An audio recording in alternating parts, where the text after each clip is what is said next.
calling Donald J. Trump Election War Room. Please hold for the next available agent.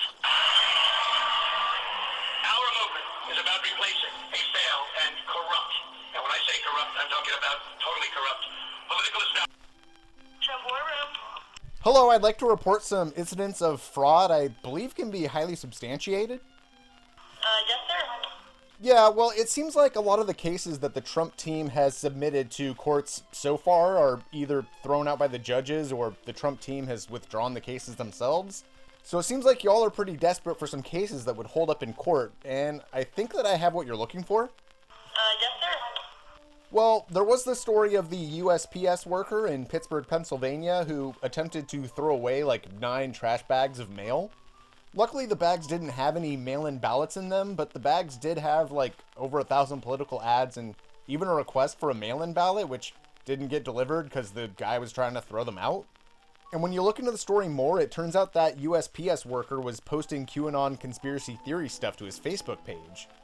I feel like this is a great opportunity for the Trump team to kill 2 birds with 1 stone, so to speak, and both properly denounce QAnon as a wacky, baseless conspiracy that's threatening the legitimacy of our election, and also a chance to expose an actual, tangible example of election meddling.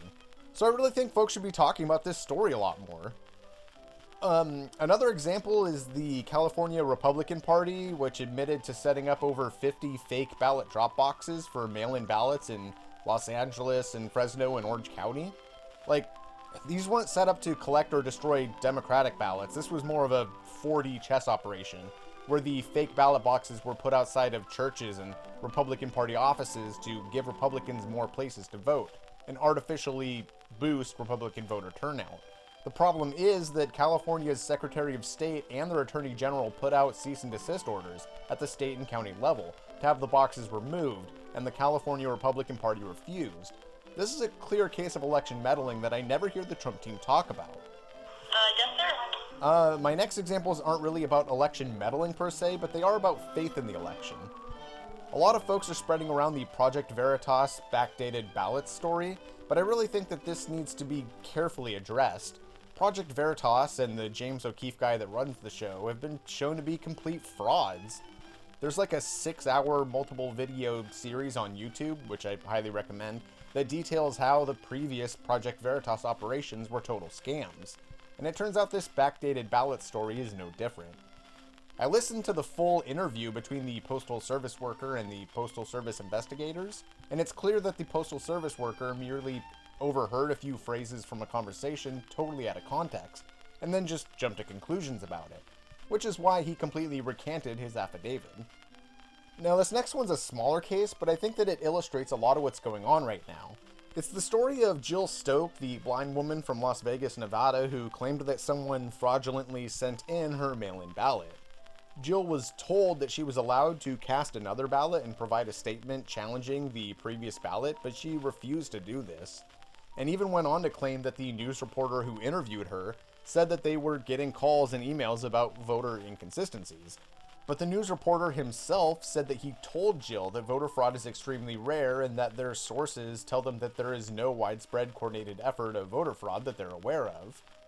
I think that both the Project Veritas story and the Jill Stoke story are examples of people less interested in exposing examples of voter fraud and more interested in propagating their own easily debunked conspiracies. I think that the Trump team should, at the very least, distance themselves from these stories, and perhaps even openly denounce them as a good faith display of their efforts to find genuine voter fraud and not just push a narrative.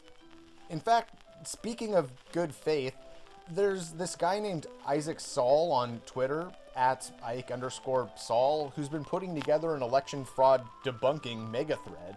And I think that it would do the Trump team a tremendous amount of good to look through these claims and distance themselves from them, or at the very least become familiar with these stories so that when they are challenged with them, they can say, you know, hey, these easily debunked claims are not what the Trump team is looking for, and that their goal is to find legitimate examples of voter fraud.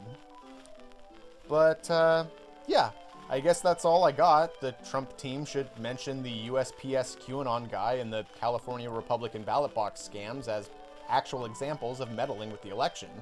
And they should denounce the easily debunked stories like Project Veritas and the ones covered on Isaac Saul's election fraud thread, to demonstrate that their goal is to find legitimate, provable in the court of law cases of voter fraud, and not just the propagation of some baseless conspiracy theory. Anyway, glad I can help. Hope that information is useful to you folks. Thank you. Goodbye. Click.